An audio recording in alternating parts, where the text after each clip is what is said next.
Во продолжението на седмицата која целодневно траеше во вторникот, денеска Советот сега од Собранието, од која сите членови зема учество и секој од нив изнесе анализа за состојбите во списите во истражниот предмет во предметот во организиран криминал, кој се однесува на постапувањето на обвинителката Јана во предметот империја во специјалното обвинителство.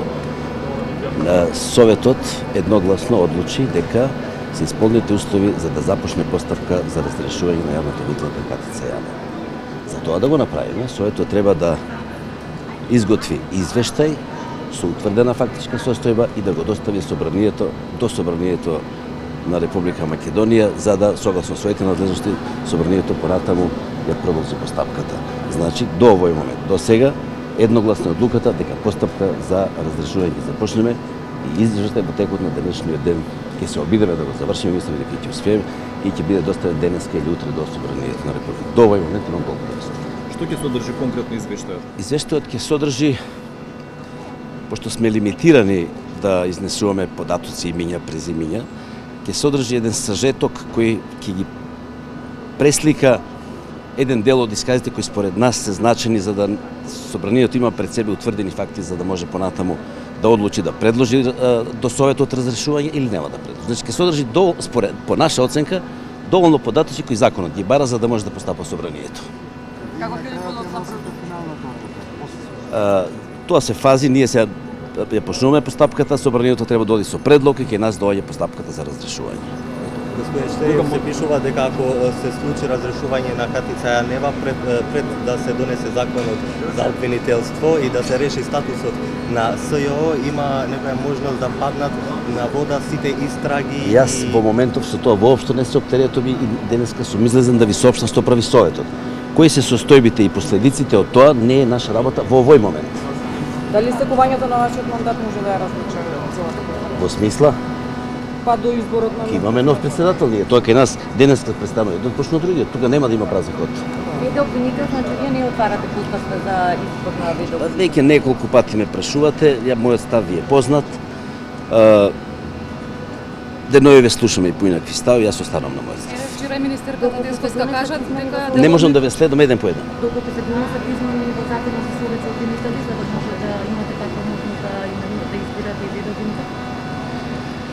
Ова прашање го очекував, ама се надевав дека нема да го поставите. Вие сега ме терате, ја хипотетички, ја прави не слушнав така бегло, без некој внимание, ја чув дека наводно, ставам наводници овде, ќе се менал законот за совет. Јас тука не знам во која насока и што ќе се менува.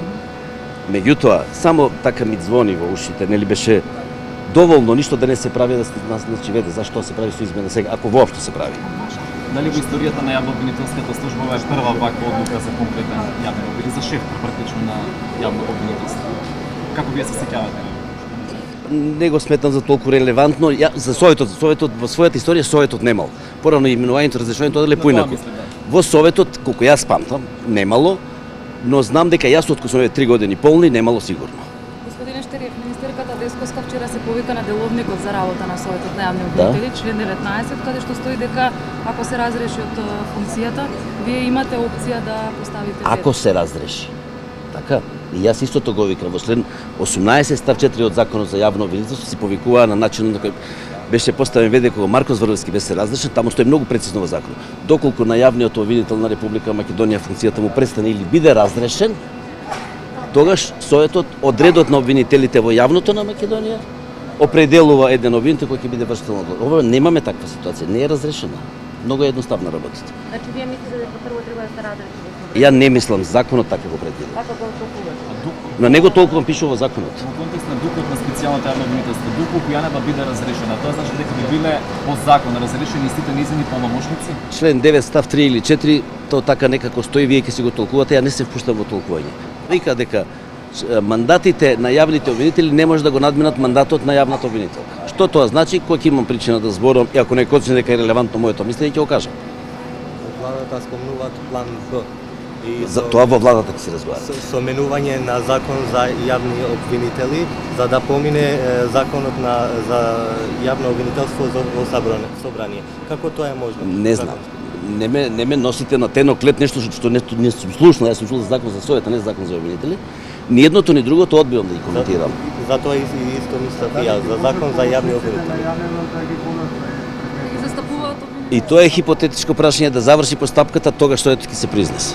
Утре ли ќе биде седмицата за избор на вашата? Утре ќе биде. Беше предвидено да биде денески, ќе беше најправилно да биде денески, jer тачно пред 2 години на денешен бев избран, меѓутоа и тогаш така постоеше од 1 септември заради дел од колегите сметаат дека може, ама не е известен Јовевски, пошто се задржавме минатиот пат, денеска ја потпишав одлуката за дневен ред за утрешната седница и тоа утре во 10:30 ќе се случи. Кога ќе го испратите известно заседание?